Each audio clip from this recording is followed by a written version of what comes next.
जैसे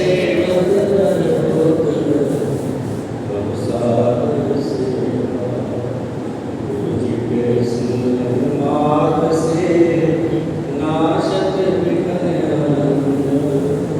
आसे सर्वांग में आसे सर्वांग में त्याग है सब बोल जयकारा बोले सिद्ध महाराज श्री परमहंस अद्वैत मत अमर ज्योति दर्शन हमारा प्रसंग चल रहा है बेंगलोर। उस सुनसान जगह पर पहुंचकर आपने कार रुकवा दी। आप कार से नीचे उतरे, क्या देखा कि आगे छोटा सा नाला था। सभी प्रेमी भक्तों ने आसपास से कुछ झाड़ियां, पत्थर, घास आदि एकत्र करके उस नाले को ढक दिया और आपने नाले को पार करके दूसरी तरफ रास्ता बनाया। उस तरफ की जमीन कांटों, पछाड़ झंकारों से भरी हुई थी। इतनी बड़ी जमीन पर केवल एक ही वृक्ष दिखाई दे रहा था। आप अपनी ओर से उस कांटों भरी जमीन को श्री चरणों से कृतार्थ करने लगे। जितना आगे बढ़ते गए उतने ही मोटे मोटे कांटे श्री वस्त्रों पर लिपटने लगे। प्रेमियों से देखा न गया, वे श्री चरणों में विनय करने लगे कि प्रभु कृपया यहाँ से वापस चलो। यह जमीन तो कांटों से परिपूर्ण है, श्री वस्त्र के कांटों से भर गए। श्री वचन हुए, हमें इस जगह का निरीक्षण करना है। पूरी जमीन की परिक्रमा करके वापस आए तो वृक्ष के नीचे कुर्सी पर विराजमान हो गए। साथ में आए हुए महात्मा प्रेमी जन जमीन पर बैठ गए और श्री वस्त्रों से एक एक करके सारे कांटे निकालने लगे।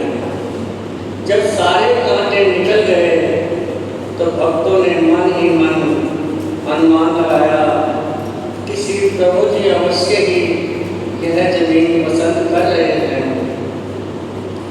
आप इसे खरीदने की आज्ञा फरमाते। इससे पहले ही भक्त जनों ने विनय की, प्रभु यह जमीन तो अत्यधिक कटीली झाड़ झंकार से भरी हुई है। चारों ओर जंगल ही जंगल है। आपने मुस्कुराते हुए फरमाया, गुलाब की डंडी पर कितने कांटे होते हैं, उन कांटों पर ही फूल खिलते हैं। यहाँ पर भी ऐसा ही होगा। उन्हें भक्त मधु कपूर जी को संबोधित करते हुए फरमाया, इस जमीन पर हम एक स्कूल बनाना चाहते हैं जहाँ बच्चों को कम फीस में उच्च शिक्षा प्राप्त हो सके। यह जमीन खरीदनी है और इस जमीन के बगल में जो जमीन है वह भी आप खरीद लो। आप यहाँ एक अच्छा ट्रेनिंग सेंटर बनाना। आपकी श्री आज्ञा अनुसार प्रेमी थोड़े दिन बाद उन्हें वहाँ गए और उस जमीन के मालिक से सारी बातचीत की। सारी रकम तय करके उन्हें एडवांस के रूप में कुछ राशि दे दी गई। 20 सितंबर सन 1991 में श्री आज्ञा अनुसार यह जमीन खरीद ली गई, जो सत्यापुर गांव के क्षेत्र में आती है। कुछ माह पश्चात जब आपने उन्हें बेंगलोर में कृपा फरमाई तो अगले दिन फरमाया, चलो उस जमीन पर चलकर देखते हैं। कि वहाँ अब क्या अवस्था है। आप सब भक्तों को लेकर वहाँ पहुँचे और जाते ही सबको वहाँ से कांटे हटाने का आदेश दिया। भाग्य जगाए आग फैलाते श्री सतगुरु जी कृपा निधान, शुभ आशीष देकर सेवकों को कीना है मृदु फरमान। सेवा की औसत से कर दो कांटों का सब काम तमाम, बनेगा यहाँ दुनिया से निराला शिक्षा के एक महान। सब भक्तजन खूब हर्ष उल्लास से सेवा में जुट गए और कुछ ही पलों में उस जमीन का नक्शा ही पलट गया। सारी जमीन कांटों से रहित हो गई। जिस जमीन पर पांव रखने की जगह नहीं थी, सब और कांटे ही कांटे थे। वह आज महाप्रभु जी की एक दृष्टि मात्र से, उनकी कृपा से, भक्तों की सेवा से बिल्कुल साफ हो गई। वहाँ के मालिक को जब पता चला तो वह कौतूहलवश देखने आया और पूछने लगा कि यह सब एक ही दिन में कैसे संभव हो गया। इस जमीन का तो काया गलत हो गया, यहाँ क्या बनेगा। यह जमीन खेती बाड़ी के योग्य तो है नहीं, क्योंकि यहाँ कभी पानी की एक बूंद भी दिखाई नहीं दी और पानी के अभाव में न ही यहाँ कुछ बन सकता है। फिर मन ही मन सोचने लगा कि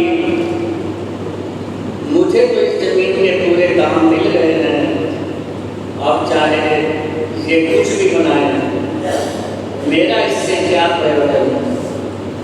उसे क्या मालूम था कि जहाँ परिपूर्ण महापुरुषों के चरण बढ़ जाते हैं, वह बंजर भूमि भी उनका स्पर्श पाकर लहलहाने लगती है, पानी के चश्मे बहने लगते हैं, सारा वातावरण उनकी सुगंधी से महकने लगता है। यह समाचार सर्वत्र फैल गया। किसी प्रभु जी ने बेंगलोर शहर से काफी दूर एक जमीन ली है और उसे शीघ्र ही आबाद करने की श्री मौज है। तो कुछ भक्तजन अन्य शहरों से इस स्थान को देखने के लिए आए। वे इस सोच में पड़ गए कि इतनी दूर जंगल में यहाँ कौन आएगा, आसपास कोई मकान भी नहीं, उस समय यातायात के साधन भी सुगम नहीं थे, मोटर कारें भी किसी बिल्ले के पास ही हुआ करती थी। वो लोग जाने इस असमझ में पड़ गए कि इतनी दूर बच्चे भी कैसे और कहाँ से आएंगे। स्कूल तो बनेगा परंतु बच्चों के बिना कैसे चलेगा। सब ने वापस आश्रम में पहुंचकर परस्पर परामर्श करके श्री चरणों में विनय की, प्रभु जिस जमीन पर आप स्कूल का निर्माण करना चाहते हैं वह तो पूरा जंगल है, वहाँ दूर दूर तक कोई मकान दिखाई नहीं देता। फिर ऐसे में बच्चे कहाँ से आएंगे और कैसे आएंगे, स्कूल कैसे चलेगा। आप मुस्कुराने लगे और फरमाया, यहाँ केवल भारत का ही नहीं अभी तो सारी दुनिया का सबसे अच्छा स्कूल बनेगा। अब समय आ गया है, अब शीघ्रता से इस स्कूल का निर्माण कार्य आरंभ कर दो, पहले 4 दीवारी बनाओ। बोलो जयकारा बोले श्री गुरु महाराज जी।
फोन आएगा तो अपने करवाने के पास कंगन जी का फोन है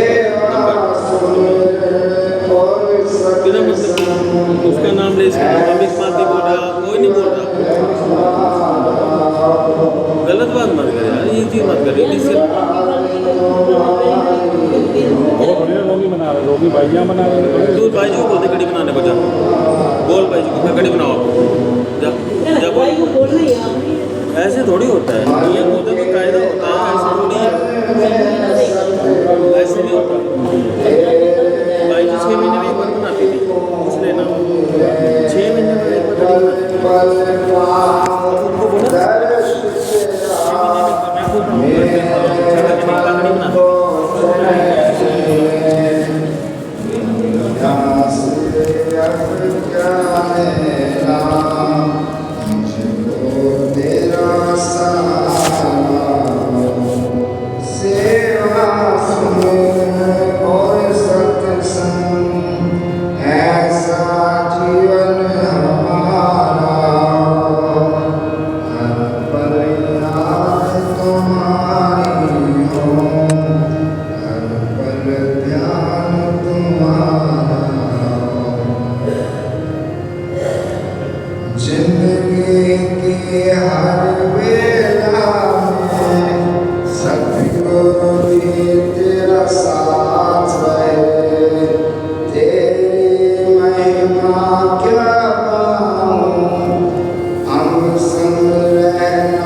में मैं खुद बनाती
जिसकी गहराई 830 फुट तक जाने पर भी केवल पाउडर ही हाथ आया।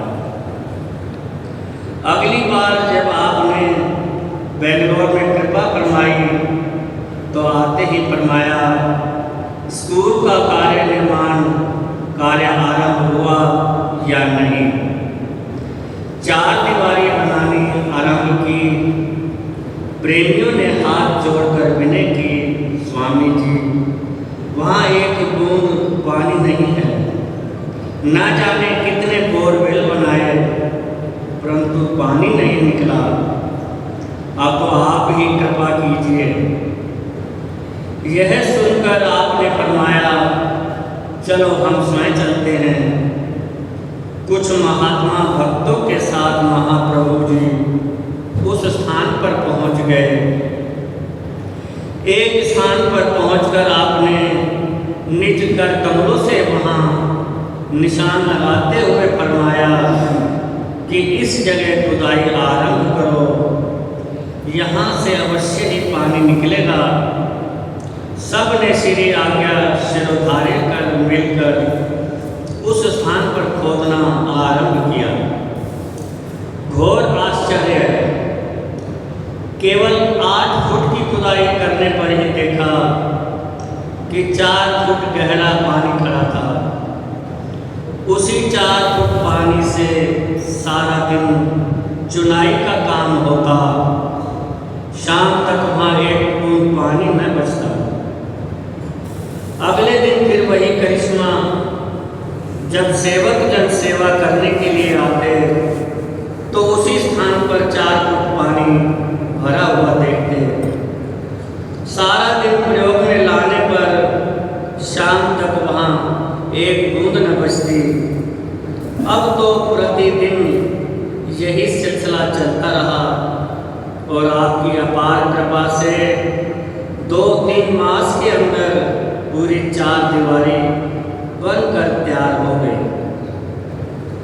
आपने जब अगली बार कृपा की तो पूछा कि दीवार तैयार हो गई। भक्तों ने विनय की, प्रभु आपकी कृपा से यह असंभव दिखाई देने वाला कार्य संभव हुआ है। महापुरुष तो सेवकों के लिए सेवा के अद्भुत भंडार खोलते रहते हैं। स्कूल का निर्माण कार्य पूरा हो जाने पर आपने पूछा कि अब आगे कौन सा काम करना है। भक्तों ने विनय की, प्रभु यहाँ एक सत्संग हाल का निर्माण हो जाए ताकि जब भी महाप्रभु जी इस स्कूल में कृपा फरमाए तो नन्हे मुन्ने बच्चों और स्टाफ को श्री दर्शन लाभ प्राप्त करने की सुविधा मिल सके। इस प्रकार प्रेमियों को उन्हें सेवा की अनमोल दान बख्शकर आपने उनके जीवन में बहार ला दी। सत्संग हाल और श्री गुरु महाराज जी के निवास के लिए कमरे का कार्य आरंभ हो गया। आपने अपनी मौज से सब नक्शे तैयार करवाए और फरमाया कि इसके साथ साथ एक बगीचा भी बनाओ। श्री वचनों को श्रवण कर सब इस सोच में पड़ गए कि यहाँ बगीचा किस प्रकार बनेगा। बिल्डिंग तो तैयार हो जाएगी लेकिन बगीचा बनाना तो कुछ कठिन जान पड़ता है। सारी जमीन पथरीली है और पानी की इतनी कमी है, आसपास कहीं हरियाली देखने को नहीं मिलती। बगीचा बन भी गया तो पानी कहाँ से आएगा और पानी के बिना इसकी देखभाल कैसे होगी। लेकिन श्री प्रभु जी के मार्गदर्शन में सब काम इतनी सरलता से हो गया कि गुरुमुख देखकर दंग रह गए। सत्संग हाल और निवास स्थान के साथ साथ शानदार बगीचा भी बनकर तैयार हो गया। बगीचे में हरियाली तो है ही, यहाँ रंग बिरंगे सुगंधित पुष्प तथा आम के पेड़ भी लगाए गए। प्रतिवर्ष स्टाफ के सभी सदस्यों और बच्चों को ये आम प्रसाद स्वरूप दिए जाते हैं। इसके पश्चात एक नई बिल्डिंग में क्लासरूम, लेबोरेटरी, प्रशासनिक विभाग आदि सब बनकर तैयार हो गए। इसके साथ साथ स्कूल का मुख्य निर्माण कार्य संपूर्ण हो गया। जून 1994 में आपने साइंस में विवेक धाम आश्रम में कृपा की। अगले दिन प्रातः निज कर कमलों से बहुत ही प्रसन्न मुद्रा में इस स्कूल का शुभ मुहूर्त किया। आपने पावन मुखारविंद से इसका नाम आनंद शिक्षा केंद्र फरमाया। साथ में आई हुई समस्त संगत एवं महात्मा जन एक अध्ययन कक्ष में आकर बैठ गए और आपने अपने पावन कर कमलों से चाक द्वारा ब्लैक बोर्ड पर लिखा, श्री सद्गुरु देवाय नमः। यह आपकी ही कोई ऐसी विलक्षण मौज थी कि ये अक्षर सीधी लाइन में न लिखे गए, बल्कि लिखते लिखते ये अक्षर नीचे से शुरू होकर ऊपर की ओर चले गए। भक्तजन आपस में कहने लगे कि लाइन थोड़ी टेढ़ी हो गई है। बोलो जयकारा बोल मेरे श्री गुरु महाराज की जय।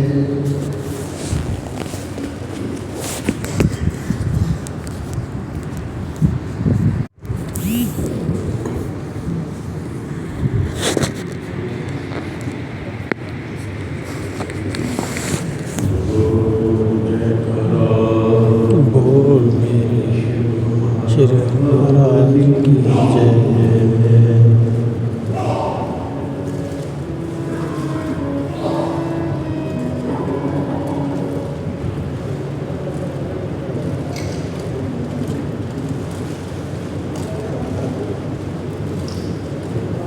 जब सांसों की लय पर गूंजे तेरे नाम की धुन, आनंद की लहरों में खोने लगते हैं मन। जब सांसों की लय पर गूंजे तेरे नाम की धुन, आनंद की लहरों में खोने लगते हैं मन। सांसों की लय पर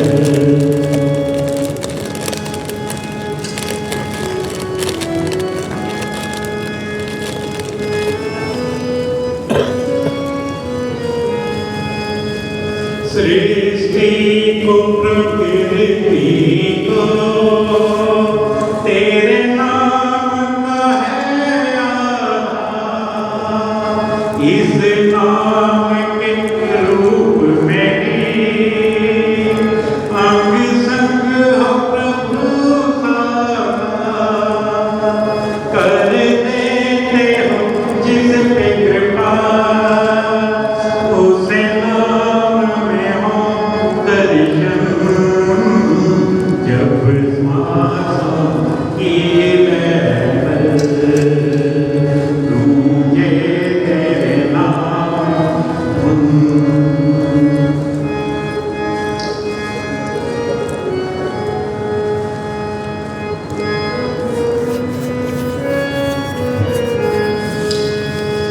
तेरे नाम के सिमरन से छा जाती है वो मस्ती।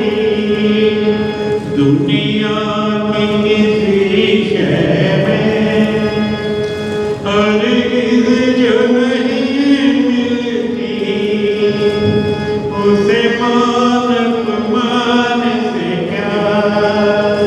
तेरे नाम में जो मगन,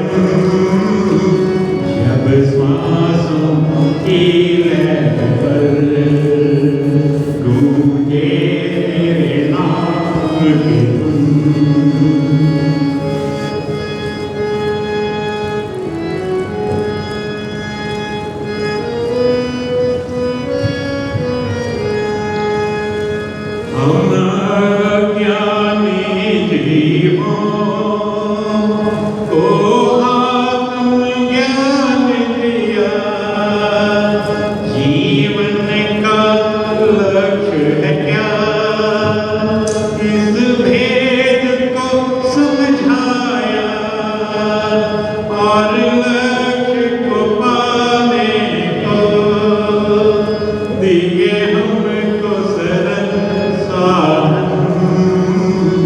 जब श्वासों की लय पर गूंजे तेरे नाम की धुन।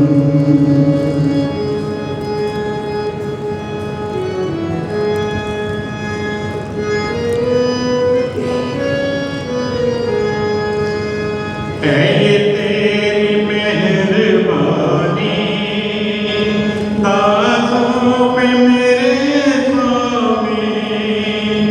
हम डोलते जीवों को, हम डोलते जीवों की जो आपने पहचाने किया बंधन मुक्त हमें और दी है चरणों में शरण। जब श्वासों की लय पर गूंजे तेरे नाम की धुन।